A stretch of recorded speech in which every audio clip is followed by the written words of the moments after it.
Dans le contexte de la médecine esthétique, l'utilisation de la toxine botulique s'est imposée comme une technique clé dans le traitement des rides dynamiques et l'harmonisation du visage. Il existe plusieurs formulations autorisées pour une utilisation esthétique, les plus reconnues en Espagne étant Vistabel, Onabotulinum toxina, Azalure, Abobotulinum toxina et Bocuture, Incobotulinum toxina.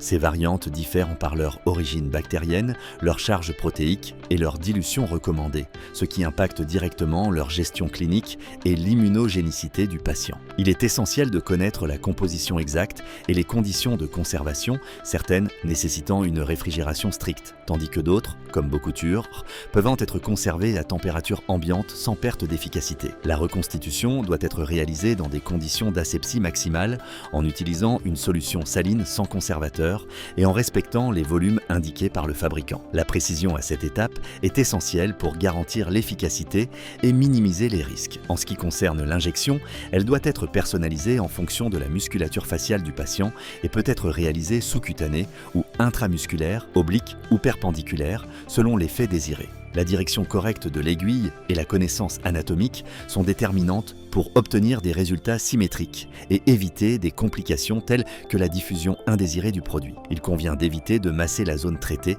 et de ne pas appliquer de produits topiques immédiats d'après la séance. Le professionnel doit sélectionner la dose appropriée par point d'injection et appliquer une technique uniforme pour maximiser la régularité des résultats. Les recommandations post-traitement incluent de ne pas se coucher dans les premières 4 heures, d'éviter le massage de la zone pendant 24 heures et de gesticuler modérément dans les 2 premières heures pour optimiser la fixation de la toxine. L'effet n'est pas immédiat. Il progresse progressivement et atteint son pic à 15-30 jours, avec une durée moyenne de 4 à 6 mois. L'intervalle minimum entre les applications doit être rigoureusement respecté pour éviter les résistances et les effets indésirables. La pratique clinique sécuritaire nécessite précision, mise à jour constante et une approche individualisée centrée sur la réponse et l'anatomie de chaque patient.